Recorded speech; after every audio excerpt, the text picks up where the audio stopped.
Yo quisiera que me pusieran mucha atención en lo que yo hoy quiero relatarle a usted el día de hoy. Una vida con propósito, con el pastor Haroldo Siliesa. Un mensaje inspirado por Dios que te llevará de victoria en victoria a descubrir el propósito de tu vida.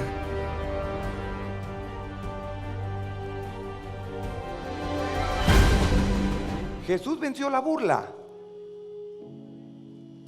Jesús la sufrió. Y se va a sorprender cómo vamos a ir descubriendo cómo Él venció la burla. Una mujer virgen llamada María, sin haber estado con un hombre, se embarazó. Usted sabe la historia. Y cuando ella se embarazó, resulta que tuvo serios problemas con su familia. Porque haber llegado y haber dicho a sus padres, estoy embarazada. Ella había nacido en una familia donde se le había inculcado buenos valores, moral. Sin embargo, ella llega con sus padres y le dice, estoy embarazada. Imaginen ustedes, hombres que me están viendo y los que están aquí, que llegue su hija y le dice, estoy embarazada. Lo primero que le van a decir, ¿de quién es? ¿Quién es el papá? Y ella les diga, el Espíritu Santo. ¡Ja! Usted le diría, contame mejor una de vaqueros. O le diría, ¿me estás viendo la cara? Y es allí donde ahora empieza una historia de burla para María y para Jesús. La misma película se da hoy en día, pero con diferentes actores. Las burlas dentro de la sociedad, y conforme vamos a ir avanzando, se van a dar cuenta que la sociedad sigue igual, y después de hoy, usted nunca más va a hacerle burla a esto. Y le voy a explicar el contexto. Nace Jesús y definitivamente usted sabe que José recibe a María, un buen hombre, María de 15 años, José de 40 años, y en esa época era normal que una niña, o digámoslo así, de esa edad, se casaba con hombres mayores. Y resulta que José aparece cuando nace Jesús y luego aparece a los 12 años, no aparece antes. Y aparece porque Jesús había perdido y quien estaba buscando a Jesús era la madre. Porque Jesús, en teoría, no era el hijo que realmente, que por medio del Espíritu Santo José entendió, pero María tuvo más hijos, tuvo 4 hijos más. Y en su misericordia, yo me imagino que después del parto pudo haber quedado nuevamente virgen y tuvo 4 hijos más. Y mire lo que pasa. Cuando pasaba María a ir a comprar el pan, decían, miren, ahí va la loca. Ahí va la que le puso los cuernos a José. Y José, un buen hombre, la recibió así. María era la loca, el víctima era José. El fruto de la traición. Ahí va, mire. Jesús era producto de una traición que yo se lo voy a demostrar bíblicamente. Pero mire, es que Él era el Hijo de Dios. Sí, era el Hijo de Dios. Pero ahora la gente decía que era el fruto del pecado que María había cometido con un hombre, porque no creían lo que tú y yo sabemos hoy, que es el Salvador de nuestras vidas, es el Salvador de nuestras almas, es el Salvador del mundo. Pero en aquel tiempo lo que hacían era tildar a María y tildar a José, a Jesús, porque no era eso. Y los primeros que llegan con Jesús son sus hermanos y le dicen, bueno, si tú eres quien dices que eres, dice la palabra en Lucas, manifiéstate. O sea, no le creían sus hermanos. Desde ahí había una situación difícil. Y lo único que registra la Biblia es que Jesús trabajaba en una carpintería. Pregunto, ¿y dónde estaban los otros 4 hermanos? Jesús era el que llevaba el trabajo más fuerte. Jesús es el que tenía que sudar en la carpintería. Y de alguna manera sus hermanos tenían un lugar privilegiado en la casa. Y no creo que solamente ahí Jesús tenía que llevar el trabajo duro, sino que también le cargaban trabajo en el hogar. Sus hermanos le dijeron: si tú eres quien dice que eres, se estaban burlando de él, demuéstralo. Su propia familia se estaba burlando de él. Era posible que, siendo el hijo no deseado de José y María, hubiera algún tipo de favoritismo por los otros 4 hijos que a Jesús. Y entonces Jesús vivía en tremendo bullying y en tremenda burla. Imagínense lo que sufrió Jesús. En otras palabras dice que era hijo bastardo. Y ojo con lo que le voy a decir. La gente en aquel tiempo lo tildaba como bastardo.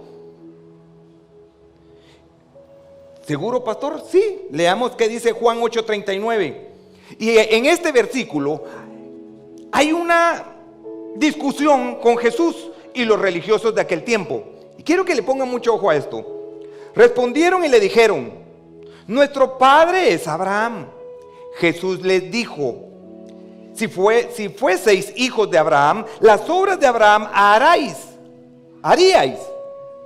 Y solo ahí vemos que hay una discusión.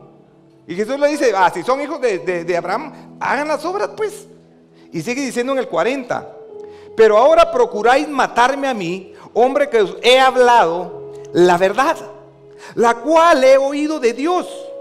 ¿No hizo esto Abraham? Vosotros hacéis las obras de vuestro padre. Entonces le dijeron, ojo con esto: nosotros no somos nacidos de fornicación, un padre tenemos. ¿Qué es esto? ¿Qué entienden ustedes? Le estaban diciendo que la sociedad donde Jesús estaba y había nacido, nosotros no somos hijos de fornicación. Y Jesús no dijo nada, él se la aguantó. La palabra aquí nos dice que a él, cada vez que él iba caminando solo, miren, ahí va el hijo de fornicación, ahí va el hijo bastardo. Eso era lo que le decían de Jesús. Juan describe, y él estaba viendo el panorama y por eso lo dice. A él le llamaban hijo de fornicación, y iba Jesús caminando y murmuraban, y Jesús se quedaba callado, porque no veo en la Biblia, o por lo menos en este pasaje, que Jesús no se defienda. Pero ¿qué clase de burla es esta? Bastardo. Se hayan burlado de Jesús sus hermanos, se hayan burlado sus amigos en la cuadra, se hayan burlado sus amigos en el lugar donde él había nacido, en su comunidad. Imaginen lo que había sufrido Jesús, pero no era una burla común, era una burla despectiva, porque le decían: ahí va el hijo de la fornicación de María, ahí va el bastardo, ahí va ese que se cree todo y no es nada. ¿Quién se cree este que viene ahora a decir? Y así le pasaba a Jesús cuando él iba caminando. Jesús sufrió la burla, y esto valida lo que yo les estoy diciendo, que él vivió esa burla. La gente en aquel tiempo no creía lo que nosotros creemos, que él es nuestro Salvador y que él es nuestra justicia, pero en aquel tiempo eso decían de Jesús. Fueron de los lineamientos de la legalidad y de la moral. Le decían hijo de fornicación. Ahora yo les pregunto, iglesia, semejante señalamiento, Jesús tuvo que lidiar con eso. Mi Jesús tuvo que lidiar con esa burla. Y usted me podrá decir: ¿por qué, pastor? Pero si él es el Hijo de Dios, no es posible eso. Veamos qué dice Hebreos 4:15. Porque no tenemos un sumo sacerdote que no pueda compadecerse de nuestras debilidades, sino uno que fue tentado en todo, según nuestra semejanza, pero sin pecado. Y esto indica que Él tuvo que sufrir la burla y el sentimiento de la burla dentro de su corazón. Él lo sintió. Sin mancha, sin pecado, Él lo sintió. Él tuvo que sentir que la gente le viera con desprecio, con una acusación en la mirada. Y yo no sé cuántos han sentido cuando se les quedan viendo con una mirada de acusación. ¿Qué etiqueta le pusieron a Jesús? Por Dios. No me imagino yo vivir en un lugar así, donde todo el mundo se burla de Él. Sin embargo, le siguen ellos diciendo: nosotros no somos hijos de fornicación. Wow. Imagínese usted cuando le dijeron: vos sos un hijo no deseado, en otras palabras. Sos un hijo que no valés. ¿Cómo te atreves a hablar con nosotros? Y Jesús, callado. Jesús no le responde. Él hubiera podido defenderse, él hubiera podido hablar, él hubiera podido decirle: no es así. No soy hijo de fornicación, soy hijo del Espíritu Santo. Soy el Salvador de este mundo. Sin embargo, él prefiere quedarse callado. Y míreme acá, esto nos muestra que Jesús no respondía a la burla. Él no respondía a la burla. Por ejemplo, si un grupo de personas o un grupo de tus amigos te dice: porque ellos fuman, quieren que tú fumes. Y muchas veces el grupo quiere que tú fumes para que seas parte de ellos. Porque si tú no lo haces, si tú no haces lo que ellos están haciendo, no se van a dar cuenta de lo mal que están. No sé si me entendieron. Mira, en otras palabras, tú no vas a responderle a ellos de una manera agresiva porque son tus amigos. Tú no le vas a responder de una manera fuerte porque son más. Sin embargo, hay dos cosas que puedes hacer. Una es hacerlo, hacer las cosas que ellos quieren que hagas para que tú seas parte de él y no se burlen de ti, o marcar una diferencia de ellos. ¿Cuántos están entendiendo hasta aquí?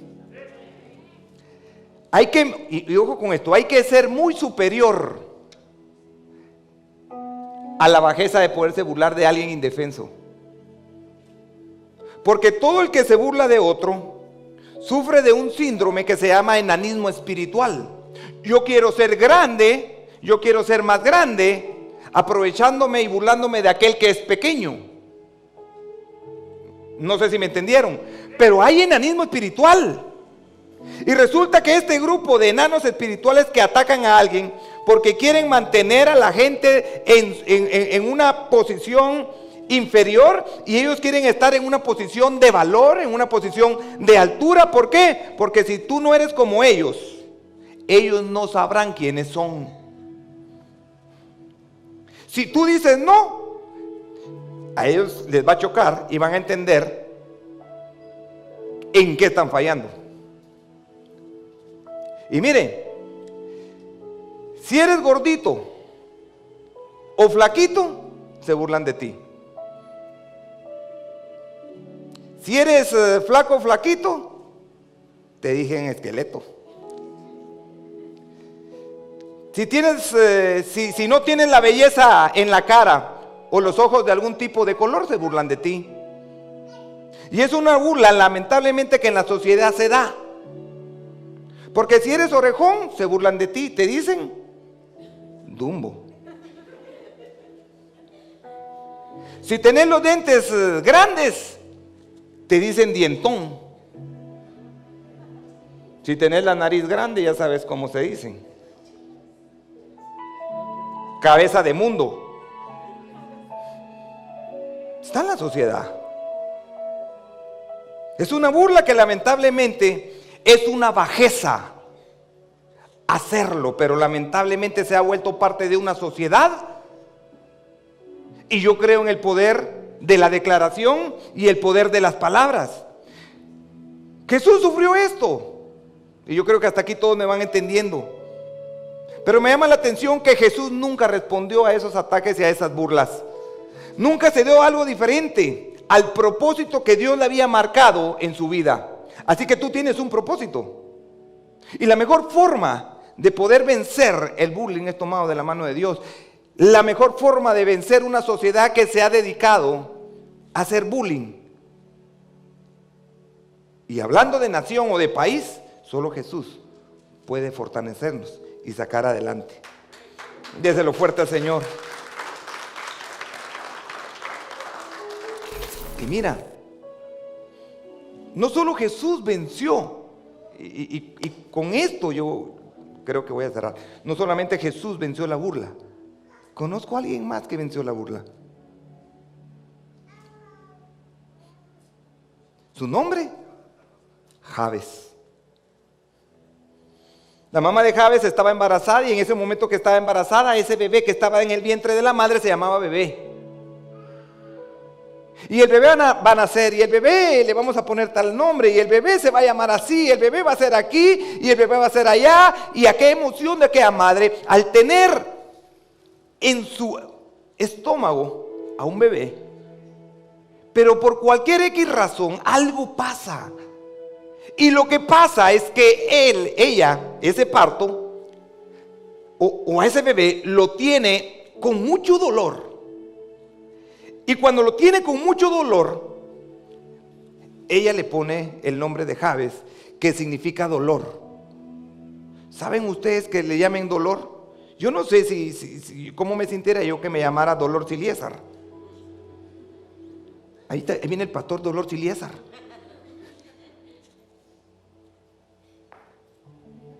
Ahí viene Dolorito. Ahí viene Dolores, dolor de dientes, dolor de cabeza, dolor de espalda, Dolorito. Hoy en día podemos cambiarnos el nombre. Imagínese usted que se llama Teófilo Pérez. Y usted quiere cambiarse el nombre de Teófilo Pérez, hoy se puede. Puede ir a la municipalidad y en lugar de llamarse Teófilo Pérez, se llama Teófilo Hernández. Pero en aquel tiempo no se podía. Entonces él tuvo que lidiar con una burla. Como no se podía desquitar la madre con alguien, entonces se desquita con el bebé, con el muchacho, y entonces le pone dolor porque lo tuvo en un parto doloroso. Y entonces la vida de Jabes empieza a ser muy difícil. En la escuela le decían dolor, y ustedes saben que los más crueles son los niños. Ellos sí saben cómo burlarse. Iba Dolores, el hermano Dolores, iba caminando y de repente los niños le daban ¡pah! ¿Qué sentiste? Dolor. Y su nombre era Dolor. Jabes era dolor.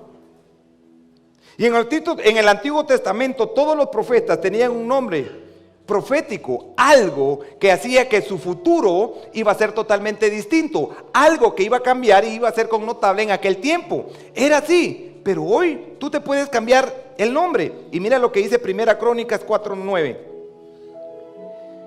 Y Jabes fue más ilustre que sus hermanos, al cual su madre llamó Jabes diciendo, por cuanto lo di en dolor.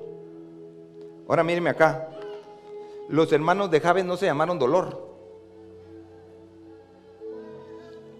Si leemos las escrituras dice que él tenía otros hermanos y me imagino que no le habían puesto Dolor. Los otros hermanos eran totalmente distintos y los otros hermanos tenían un nombre distinto y Jabes vivía con esa angustia y con ese dolor porque su nombre le causaba tristeza. Y esa tristeza, esa burla, que ya sea que empezó desde su madre, sus hermanos, en el colegio, y donde estaba, él vivía con esa burla. Pero mire lo que dice Crónicas 4:10. Mire lo que hizo este hombre con la burla. Dice así: e invocó Jabes al Dios de Israel, diciendo: oh si me dieras bendición, si ensancharas mi territorio, y si tu mano estuviera conmigo y me libraras del mal, para que no me dañe. Y le otorgó Dios lo que pidió. Ahora, resulta que no había forma de cambiarse de nombre.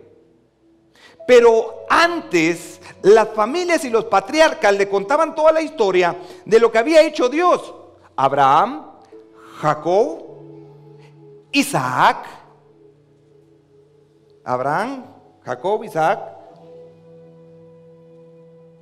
Y les contaban toda la historia de lo que había hecho el Señor. Él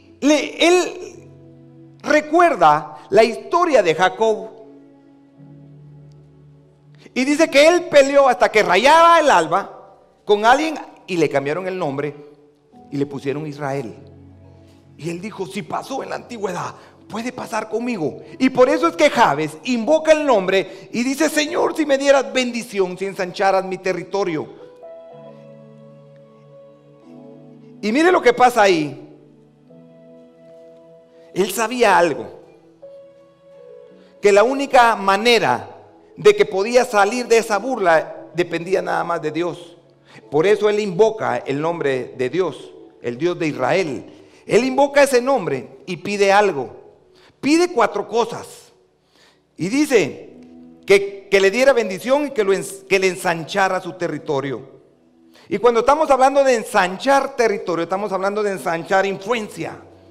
Él sabía que solamente Dios podía hacer eso, porque su nombre no le iba a dar. Y yo creo en la palabra de las declaraciones. Cuando yo declaro algo, eso se puede cumplir. Y él sabía que cuando que él decía dolores iban a llegar a su vida, sufrimientos y tantas cosas más o menos de ese tipo. Pero el único que puede asegurarse tu futuro y asegurar tu vida es Jesucristo, es Dios. Él puede cambiar totalmente todo el panorama. Y mira, Dios lo puede hacer.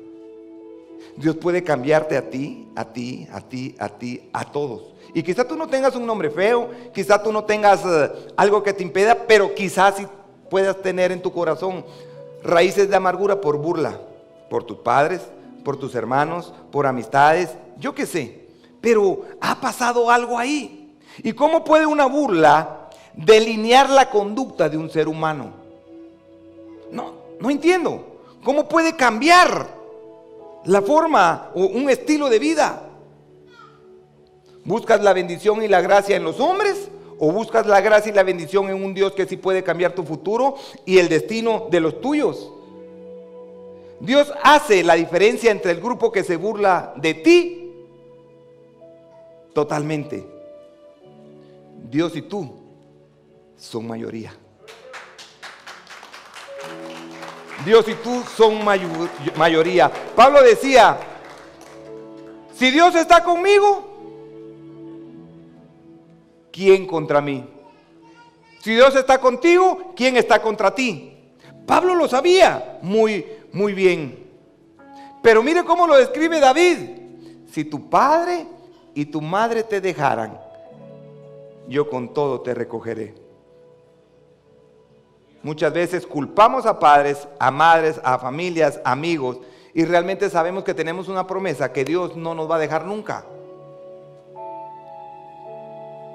Y te voy a decir una cosa, una vez que te olvides de las burlas y de las maldiciones que te hicieron algún día, tienes que poner la mirada y tu fe en Dios, porque es el único que te puede sacar, es el único que puede cambiarte.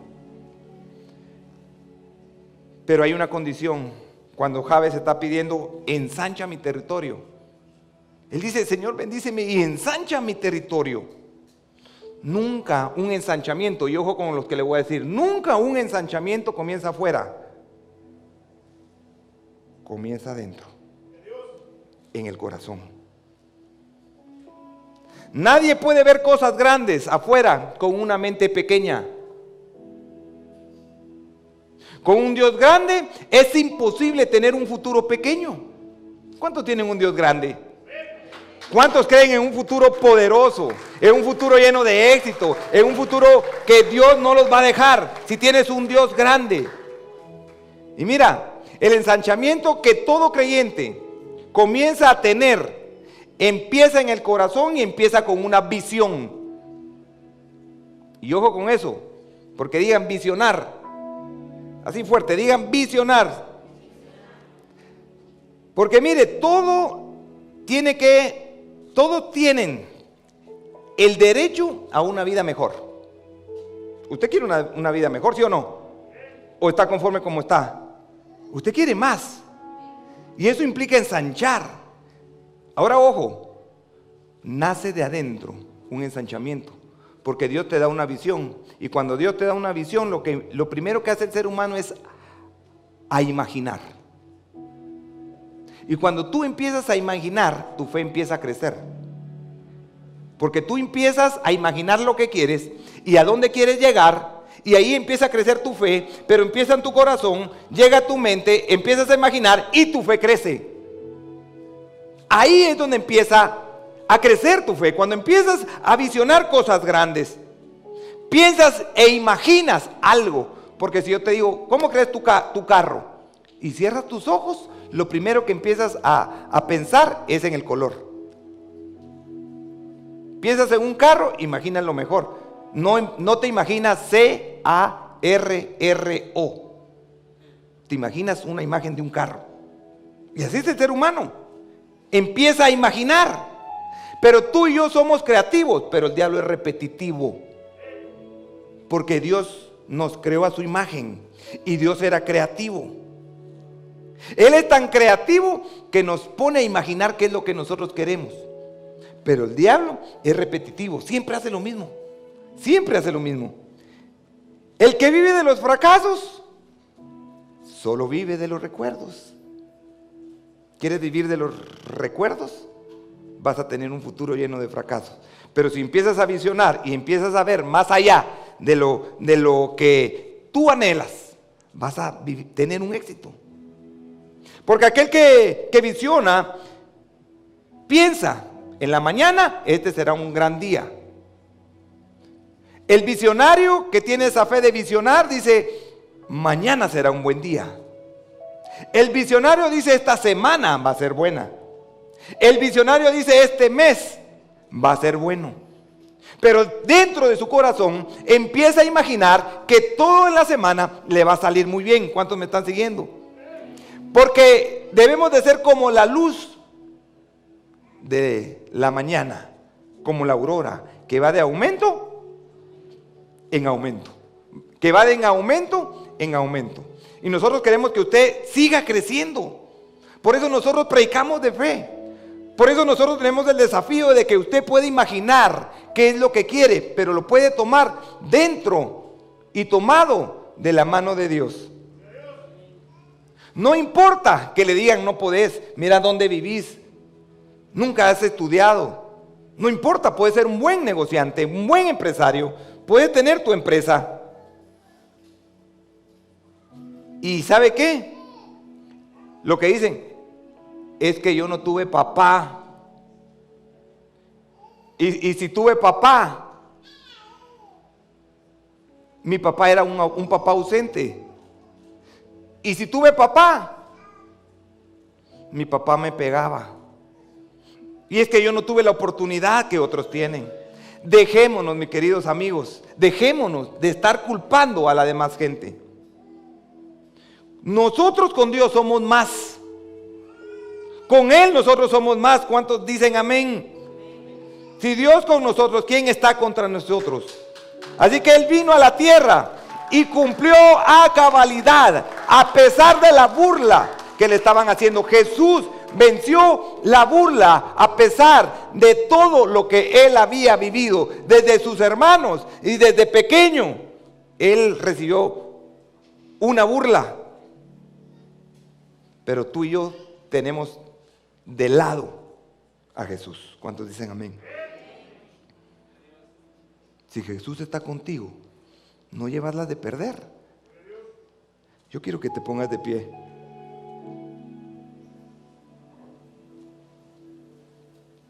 Me hubiera podido seguir contándole otra historia, está la de Mefiboset. Pero voy a regresar al inicio de la prédica de Pedro. Pedro bajó de la barca, siendo un gran nadador, y se estaba hundiendo. Él pudo haber nadado a la barca y pudo haber subido a la barca donde estaban los otros 11 burlándose. ¡Ja! ¡Te hundiste! ¡Tuviste miedo! Pero él decidió hundirse más porque oyó la voz de Jesús y vio cómo le extendió la mano y prefirió que Jesús lo cargara y que caminara y lo llevara a la barca. Y no le importó que se burlaran de él, porque sabía que estaba mejor en los brazos de Jesús que haber nadado y haber soportado la burla. No le importó. Tómate de la mano de Jesús. Con él toda burla, todo temor va a ser vencido. Cerremos los ojos. Una vida con propósito, con el pastor Haroldo Siliesa.